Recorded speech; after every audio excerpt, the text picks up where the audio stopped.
So I'm here as part of our Back to the Future project with Jamie Lockhart, Managing Director of Frederick Hiam. Jamie, we've known each other a long time and you've been a passionate advocate of technology in agriculture for many years. Yep. What do you think is the game-changing technology that's got us to where we are now on farm? I think on farm especially, the GPS precision farming has really been a game changer for us. We've been quite early adopters of that. We've had our frustrations about how that technology is embedded into existing systems and so on, but just making sure that we're applying the right product at the right time and the right amounts is good for us, but also good for our customers.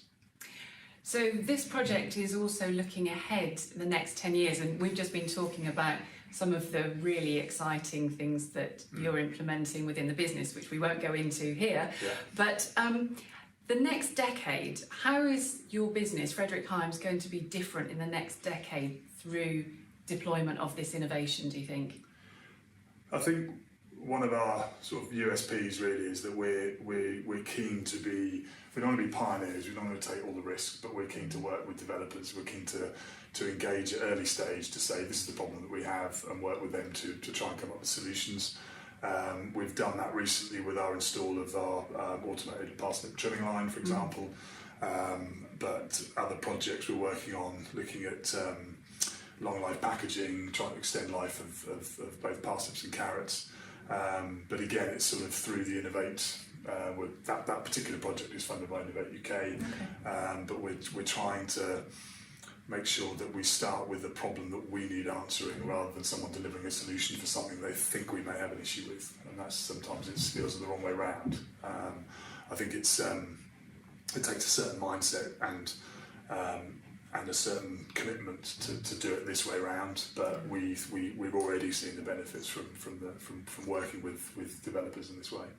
That's so interesting. So still 10 years on, we're still having this conversation about the farmers articulating the challenge and the innovation responding to what you need, not what people think you want. And I think we spoke earlier about the fact that farmers are now getting frustrated, so just bring it back to me when it works. But actually, if we use that sort of tagline to the problem, then we're always going to be frustrated by the results. So it has to be a development process that is involving all parties.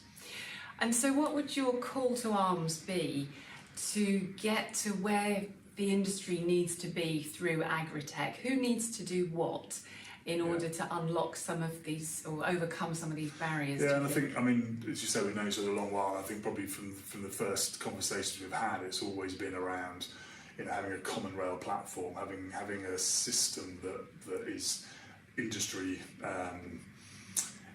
friendly, so to speak, so that we can be part of a platform and then just plug in new developments.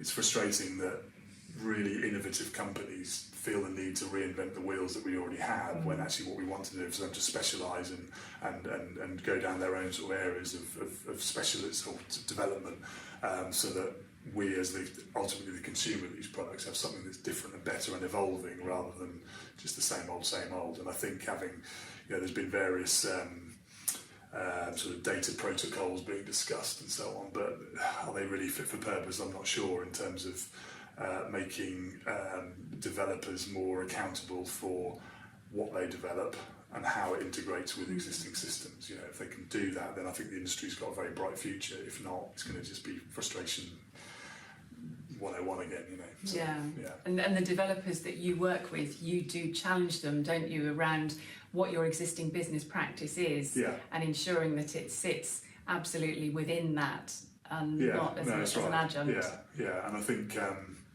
and it's difficult because we know that sometimes our problems won't be exactly aligned with other businesses' problems and so on, and to do something that's purely bespoke to us is expensive and so on. And we get all that, but I do think ultimately it was what Agri-TechE as is that was its core function really, was to get businesses talking to each other and trying to thrash out solutions at early stage and so on.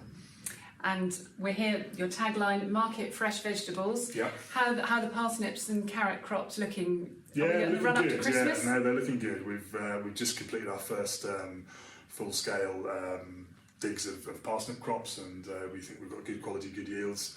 As we know, we need the weather to be on our side and all the other things, and there'll be something that goes wrong at the 11th hour, no doubt. But yeah, things look set fair, and it's a very busy time for us at the moment, and yeah, looking forward to making sure everyone has parsnips and carrots on their plates for the Christmas festivities.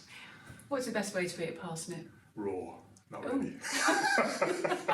No, roasted with a bit of honey. Nice. Good old-fashioned way, yeah. No, they're good. Jamie, one of the most innovative farmers in our network. Really great to talk to you. Thank you so much. Thank you.